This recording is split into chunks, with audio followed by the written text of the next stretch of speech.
Welcome back, everyone. As you probably guessed from the title of the video, this is the firearm that we are going over here today. It's a relatively new gun for the US market in terms of being imported. This is the Centurion-14 that is being imported by Century Arms. Now, the actual design of it, of course, is a all-time classic, one of the most popular semi-automatic handguns ever produced, and that would be the Browning Hi Power. It might actually be the most ever produced. I don't know. I'd have to look that up, but it's top 5 for sure. And of course, that design name indicates that it was partially designed by John Browning. Unfortunately, during the design of the original firearm, John Browning actually died, and the design work continued on for a few more years before it was actually adopted as the P35 and has gone on to be adopted by, I believe, over 90 different militaries in the world. So again, a super prolific design. There's a lot of reasons for that. One of them being the capacity of the firearm. So as it was originally issued, it came with 13-round magazines, which at the time, if you think about what was out there, essentially every other major military sidearm out there was under 10 rounds. So having 13 was a very attractive price point. Of course, also being a Browning design was an attractive thing to many nations as well, because Browning was known for making some of the best firearms in the world. That's still true over 100 years later, which is crazy. So with that, I suppose let's get into details of the pistol, sort of walk through it piece by piece and go over what I think of it overall. One of the big differentiating features of this gun versus most of the competitive options out there on the market right now, at least as of the end of 2024, early 2025, is that it is an all metal gun. So it's not a polymer wonder, if you will, like many of the modern guns would be. Earlier we stated that it does come with a 13-round magazine. That was the original capacity. However, now companies like Metgar and several other companies make these 15-round magazines and even 17-round magazines. I actually reached out to the folks over at Metgar and asked when the 17-round mags would be in stock. I never got an answer. However, they are not in stock right now as of when we are filming this video, but hopefully they'll make another run, because it seems like high power clones are what all the cool kids want these days, and 17 rounds, of course, is better than 15 rounds, and being made by Metgar, one of the best magazine manufacturing companies out there, is an excellent thing in my opinion. Now, speaking of the magazine, a couple notes on that. Number one, of course, it is a single action gun, and it will not fire without the magazine in there. I should be rolling in some footage showing you guys the actual magazine disconnect that is in there in the front of the magwell. It is extremely easy to remove. So if you want to remove it, it will give you a better trigger pull. It'll actually reduce the pull weight by about 2 pounds, and it will make it a much cleaner pull as well, because you're not having to overcome that safety. But some guns from the military did have that, some did not. For instance, when the Germans took over during World War II, they removed that safety because they thought it was dumb, and I tend to agree with them, but it is a magazine safety. So again, you have to actually have a magazine in the gun for the hammer to fall. Since we're on the topic of magazines, I will give you one of the biggest criticisms I have of this firearm that you're going to hear throughout the review. It comes with 1 magazine. That is insane. That should not be happening in 2024. It's crazy. At least 2, preferably 3 would be my opinion. That said, this is a price point gun. I do understand that.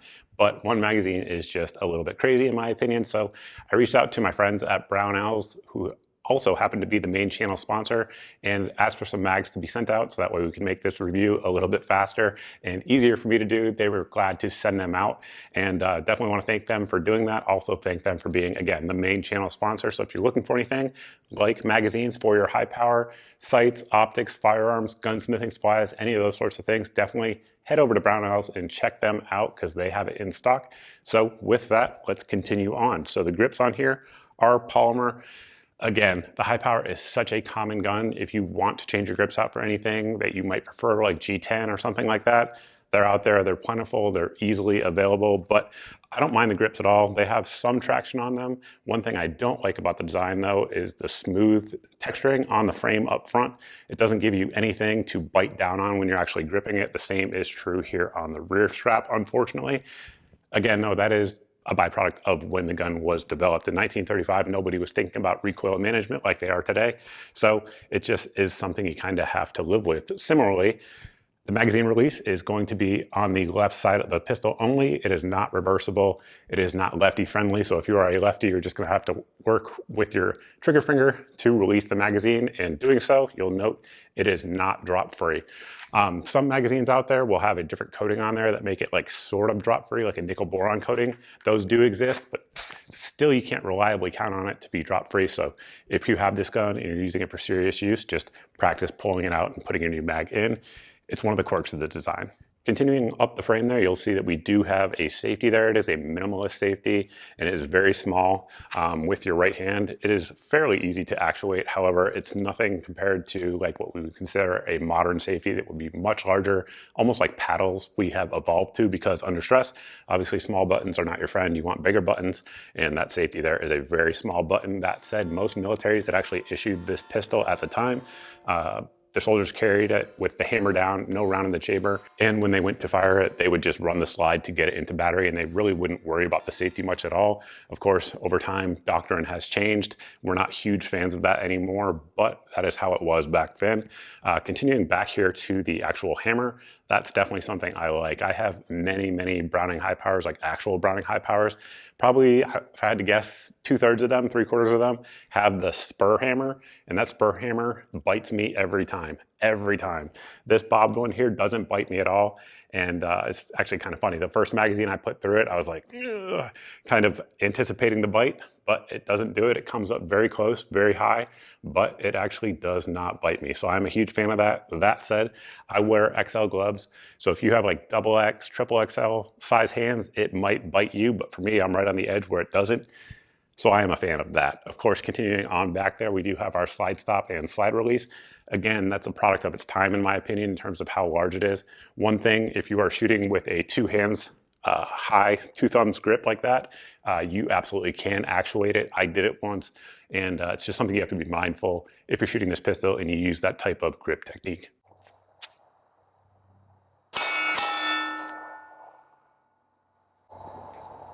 Well, I'm not sure if I hit the slide lock or not. It definitely looks like I did.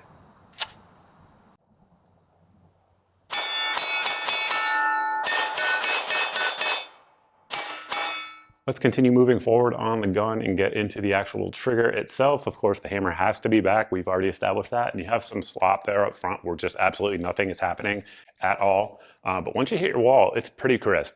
You're gonna press through just like that. Not a lot of over travel. It's decent. And then of course it's single action only, so the hammer is going to reset. But once again, a little bit of slop, find that front sight or target focus, depending on what you're doing, what your technique is, and then pull through the brake.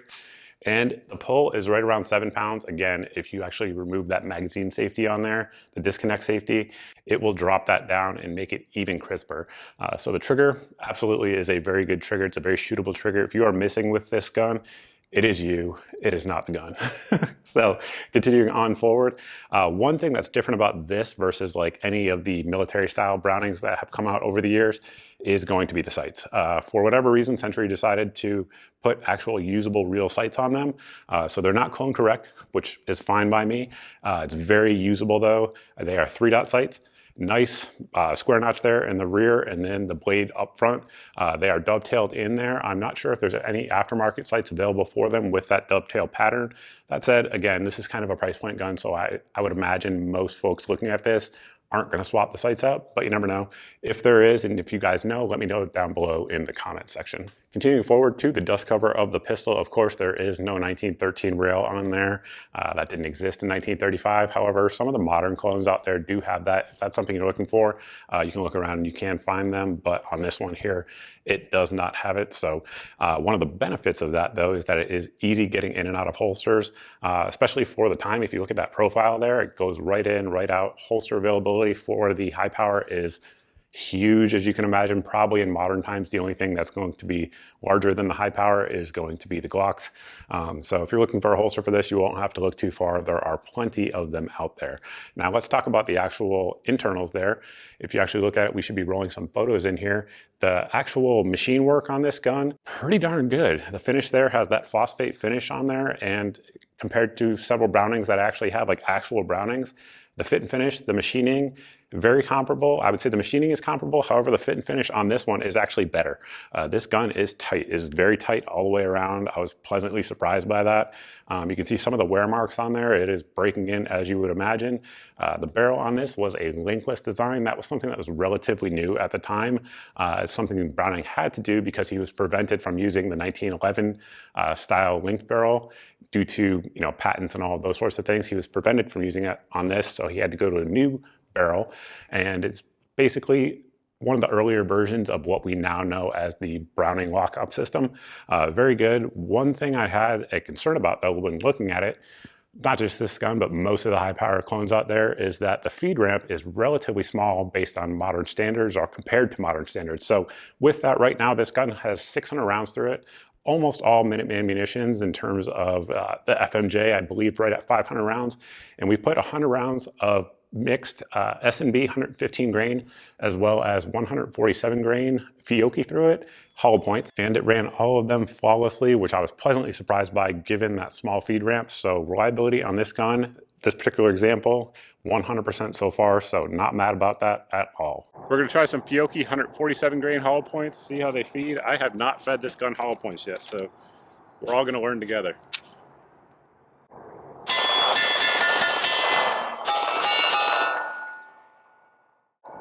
Pretty sure I hit the slide lock on that one. Yep, I did.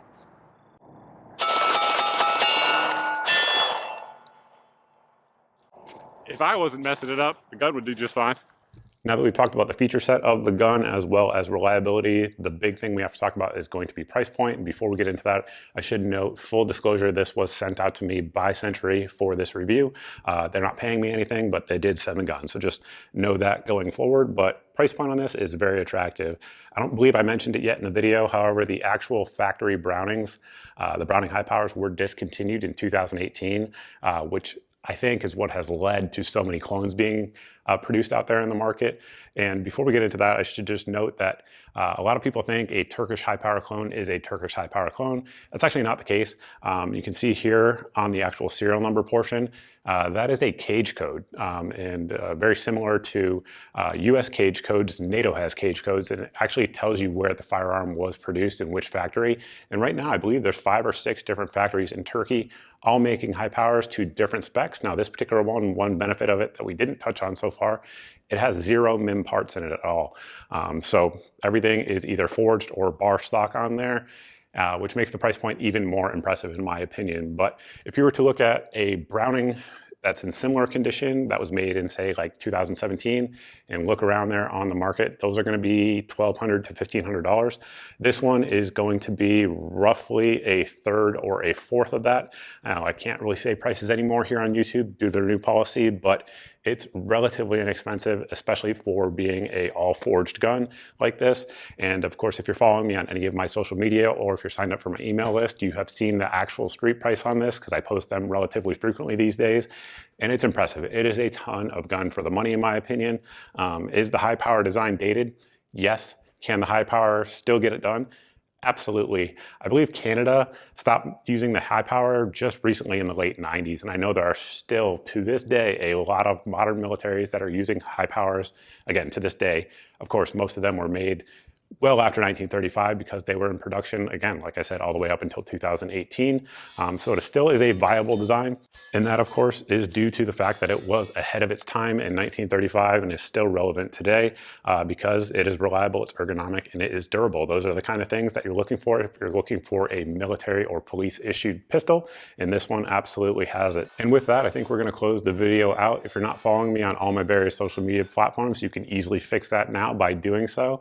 I definitely recommend X, also recommend Truth.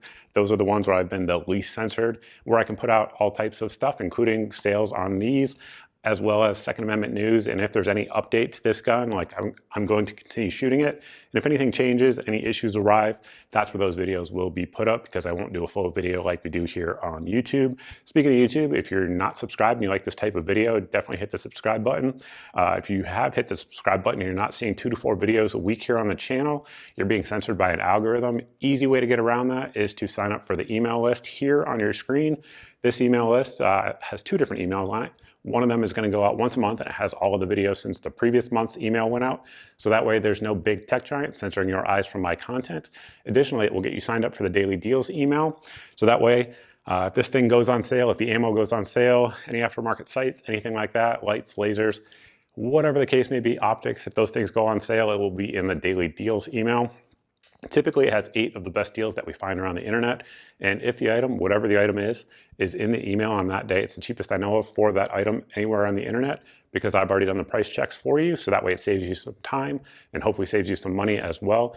Additionally, lastly, we have a SMS service, goes out once a day, and it just has either the best deal that I found around that day or a new video that's up and a link straight to it. Additionally, we also do a Q&A session for text message members only.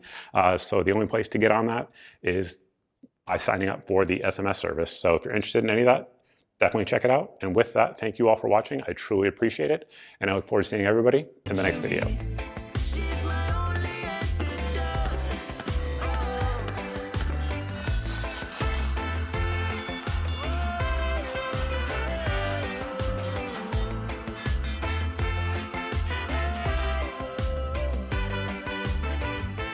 I've searched everywhere to find her.